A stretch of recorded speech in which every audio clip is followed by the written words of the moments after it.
से bus stand के नक्शे को बदलने की तैयारी चल रही है। और बिना टाइम टेबल के और बिना किसी टाइमिंग के अगर बसें यहाँ खड़ी होती हैं तो कल से दुर्ग पुलिस उन पर सख्त से सख्त कार्रवाई भी करेगी। करा के बसों के खड़े होने का स्थान निर्धारित करें। समय आते हैं 50, 100, 5, 10, 20 कारों में और यहाँ पे फटाखा फोड़ के जन्मदिन मनाते हैं। एंट्री एग्जिट पॉइंट अलग नहीं है और शहर के अंदर बहुत एक छोटी सी नैरो सी जगह पे ये बस स्टैंड अवस्थित है। ऑटो वाले बस पे लाके कुल मिला के यहाँ से निकलना।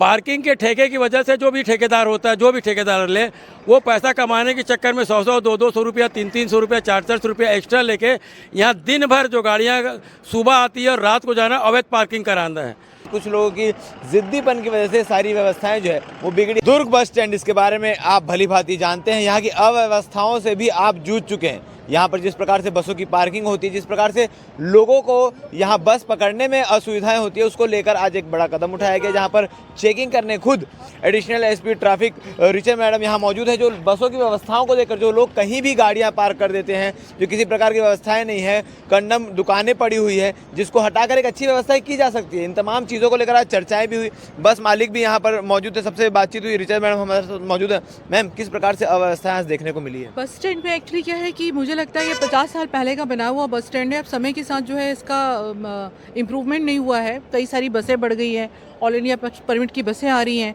एंट्री एग्जिट पॉइंट अलग नहीं है और शहर के अंदर बहुत एक छोटी सी नैरो सी जगह पे ये बस स्टैंड अवस्थित है। ऑटो वाले बस पे लाके कुल मिला के यहाँ से निकलना या बस पकड़ना एक बुरा स्वप्न जैसा है। तो इन व्यवस्थाओं को कैसा सुधारा जाए, इसके ऊपर कल माननीय आईजी साहब ने कुछ निर्देश दिए थे, उसके परिपालन में हम लोग यहाँ पर आए हुए हैं। और जो जैसे पहले भी डिस्कशन हुआ था कि कुछ जो कंडम दुकानें हैं, इनको अगर अपन हटा देते हैं तो पीछे का जो एक पूरा बड़ा मैदान है वो हमको मिल सकता है। ऑल इंडिया परमिट की जो बसें हैं ये अनावश्यक शहर के अंदर तक आती हैं यात्रियों को लेने के लिए, जबकि जो ट्रैफिक ऑफिस के बगल में एक बड़ा मैदान है जहाँ पे झुग्गी झोपड़ी लगी हुई है, अगर उस मैदान को हम खाली करा देते हैं तो ऑल इंडिया परमिट की बसें वहाँ रुक सकती है। कुछ रैंप वगैरह की समस्या है, जो रैंप है प्रॉपर तरीके से नहीं बना हुआ है। बसों को खड़ा करने के लिए प्रॉपर मार्किंग वगैरह नहीं है कि कौन सी बस कौन से नंबर से आ रही है, या जैसे रायपुर जाने वाली बस कहाँ से मिलेगी, राजनांदगांव जाने वाली बस कहाँ मिलेगी। कुल मिला के सारी व्यवस्थाएं हौच पौच है। मैम, ऐसे भी देखने को मिलता है कि जिस बस को 2 घंटे बाद निकलना है वो पहले से आकर लग के खड़ी है और समय वही क्या है, चूंकि स्थान निर्धारित नहीं है तो इसलिए निगम की टीम से भी हमारी बात हुई है कि एक वाइट लाइनिंग करा के, मार्किंग करा के बसों के खड़े होने का स्थान निर्धारित करें। और साथ ही साथ इनको निर्देशित किया गया है कि हमारे जो टीआई साहब हैं, दुर्ग टीआई साहब, इनको जो है ये एक रोज टाइम टेबल प्रोवाइड करेंगे। और बिना टाइम टेबल के और बिना किसी टाइमिंग के अगर बसें यहाँ खड़ी होती हैं तो कल से दुर्ग पुलिस उन पर सख्त से सख्त कार्रवाई भी करेगी। मतलब ऐसा माना जा सकता है कि आने वाले समय में यात्रियों को किसी प्रकार की बस स्टैंड से परेशानी नहीं होगी? बस स्टैंड के अंदर भी और बस स्टैंड के बाहर भी, चूंकि बस स्टैंड के बाहर भी जगह कम है तो हम ये भी कोशिश कर रहे हैं कि यहाँ पे गेट तो 2-3 है, तो इस तरह से एक व्यवस्था बनाई जाए कि एंट्री गेट अलग हो सके और एग्जिट गेट अलग हो सके। ठीक है, हमारे साथ यहाँ बस के मालिक भी मौजूद है, उनसे भी बातचीत करेंगे कि किस प्रकार से पूरी चीज़ें यहाँ पर और व्यवस्थित की जा सकती है। सर, कई वर्षों से आप लोग इस बस स्टैंड में हैं, पहले जो स्थिति थी अब उससे ज़्यादा बदतर हो चुकी है, किस प्रकार से उसको सुचारू रूप से किया जाएगा? बस स्टैंड दुर्ग शहर का आज भी बहुत बड़ा है, क्योंकि जो गाड़ियाँ जितनी नई है जो चलती थी रूट पे, जो लोकल जो गाड़ियाँ चलती है वो आज भी उतनी की उतनी है। लेकिन यहाँ पे जो सबसे बड़ी बात ये जो यहाँ पे जो पार्किंग का जो ठेका होता है, पार्किंग के ठेके की वजह से जो भी ठेकेदार होता है, जो भी ठेकेदार ले, वो पैसा कमाने के चक्कर में 100-100, 200-200 रुपया, 300-300 रुपया, 400 रुपया एक्स्ट्रा लेके यहाँ दिन भर जो गाड़ियाँ सुबह आती है और रात को जाना अवैध पार्किंग कराना है। इसकी वजह से पूरा बस स्टैंड में जाम की स्थिति बनी रहती है। ये व्यवस्था सुधर जाए। और दूसरा, जो गाड़ियाँ जो रैम बना है, पुराने ज़माने से बना है, जब स्टेट ट्रांसपोर्ट की 10-20 गाड़ियाँ चलती थी, उस रैम को अगर समतल कर दिया जाए तो गाड़ियाँ कम से कम 10-10 फुट पीछे और चली जाएगी। उससे हमारा जो बस स्टैंड काफ़ी बड़ा हो जाएगा और आने जाने के लिए सुलभ हो जाएगा।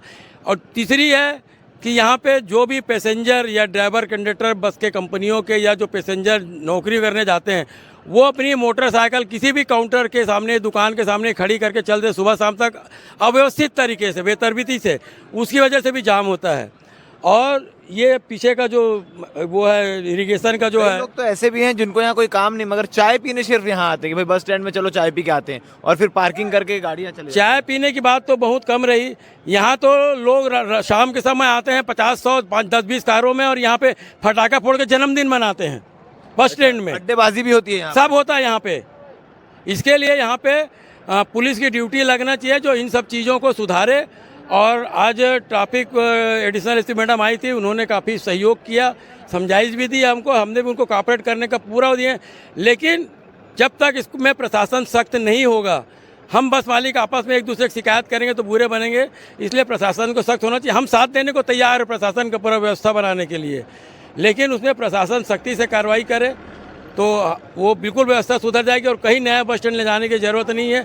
सिर्फ अभी जैसे आप लोग देखें कि मैडम आई तो उसके बाद कैसे व्यवस्थित हो गई गाड़ियाँ, और ये अभी नहीं होती तो यहाँ 20 भी गाड़ियाँ खड़ी रहती, इधर 20 गाड़ियाँ खड़ी रहती है। 2-3 कंपनियाँ हैं पर्टिकुलर जिनकी वजह से पूरा, जिनके पास 30-30, 40-40 गाड़ियाँ हैं और उनके पास पार्किंग की कोई व्यवस्था नहीं है, न वो अपने एक वर्कशॉप नहीं बना सकते। उनकी गाड़ियाँ 24 घंटे यहाँ खड़ी रहती, यहीं रिपेयर हो रही है, यहीं धुल रही है, यहीं पूछ रही है, यहाँ साइकिल गर्म हो रहा है। उससे बस स्टैंड गंदा भी होता है।